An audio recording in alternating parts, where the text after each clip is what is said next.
संदेश का शीर्षक है धन्यवाद के लिए समय निकालना। निर्गमन 34 अध्याय का 23 पद। वर्ष में 3 बार तेरे सब पुरुष इस्राएल के परमेश्वर प्रभु यहोवा को अपने मुंह दिखाएं। क्योंकि परमेश्वर को मनुष्य का मनोविज्ञान मालूम है, वह अपने लोगों को प्रशिक्षण देता है ताकि उनमें कृतज्ञता का विकास हो। हम में से बहुत लोग अकृतज्ञ हृदय के कारण दुख उठाते हैं। आपका कृतज्ञता का माप ही आपके विश्वास का माप है। अपने छुटकारे के दिन को स्मरण करना, किस प्रकार से आपको आशीष मिली, किस प्रकार परमेश्वर ने आपको संसार की संगति और पापों से बचाया, ये सब आपके जीवन की सर्वोत्तम चीजें हैं। आप कुछ खो देते हैं यदि आप इनको नहीं पहचानते और इसके लिए परमेश्वर को धन्यवाद नहीं देते हैं। कुछ संत ऐसे थे जो रात में उठते थे और परमेश्वर को धन्यवाद देते थे। परमेश्वर को धन्यवाद देने के लिए आपको समय निकालना है। यहूदियों से कहा गया कि वे वर्ष में 3 बार यरूशलेम जाए और अपना समर्पण करें। उन्हें बहुत लंबी दूरी तय करनी पड़ती थी, यात्रा संबंधित बिना किसी सुविधा को, तो भी उन्हें जाना पड़ता था। आप क्या सोचते हैं वे रास्ते में क्या करते होंगे? वे सोचते होंगे परमेश्वर ने एक राष्ट्र के रूप में और एक व्यक्ति के रूप में उनके लिए क्या क्या किया है, परंतु उनके मध्य प्रभु यीशु मसीह नहीं थे, ना ही मसीह के द्वारा किए गए परमेश्वर के काम। ये यात्राएं प्रभु यीशु मसीह के आगमन की उम्मीद को जिंदा रखती थी। कभी कभी वे सब परिवार आकर मंदिर में बलिदान चढ़ाते थे। परमेश्वर चाहते हैं कि वे अपने पहलौठों को उसे अर्पण करें। बहुधा हम ऐसे विचारों और लालसाओं में खो जाते हैं जो ठीक परमेश्वर के विरोध में है। हमारे विचार परमेश्वर के विचारों के स्तर तक पहुंचे, यही मसीह की विकास की प्रक्रिया है। धीरे धीरे आपके अपने विचार आपको छोड़ देते हैं और परमेश्वर के विचार आपके अंदर और ज्यादा स्थापित हो जाते हैं। जब आपके सारे विचार प्रभु यीशु के पास समर्पित हो जाते हैं तो ये एक महान विजय की बात होती है। आत्मा पूरे विश्वास के साथ परमेश्वर पर भरोसा रखने लगती है।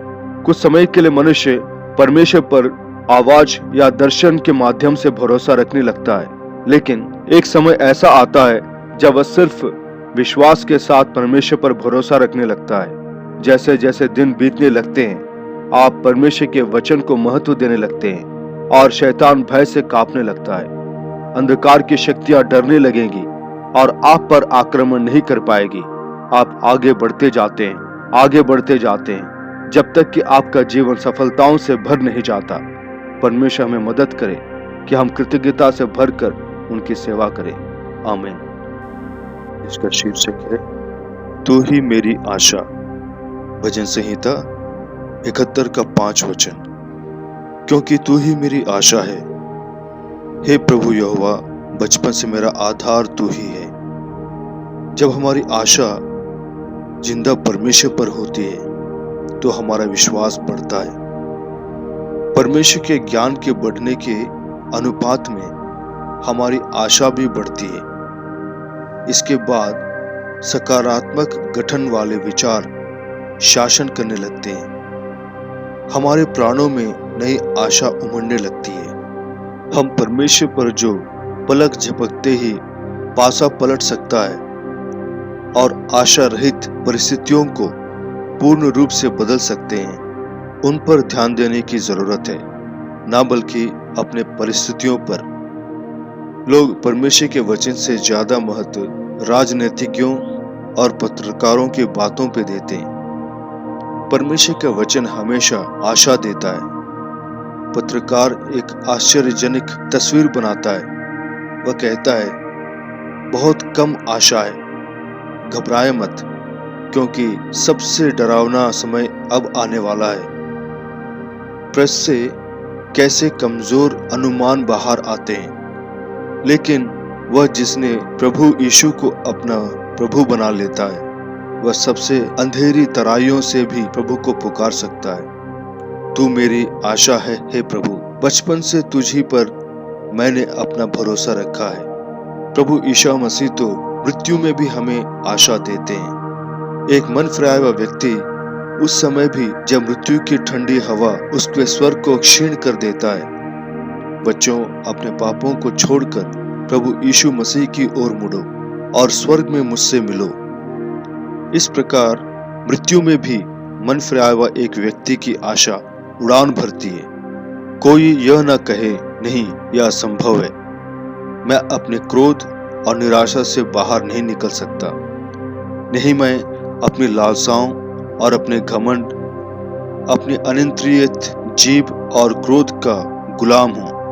प्रभु यीशु इन बंधनों से आपको मुक्त करने के लिए उस क्रूस पर मरे, ताकि आप आशा के गुलाम और दुगनी आशा के उत्तराधिकारी बन जाएं।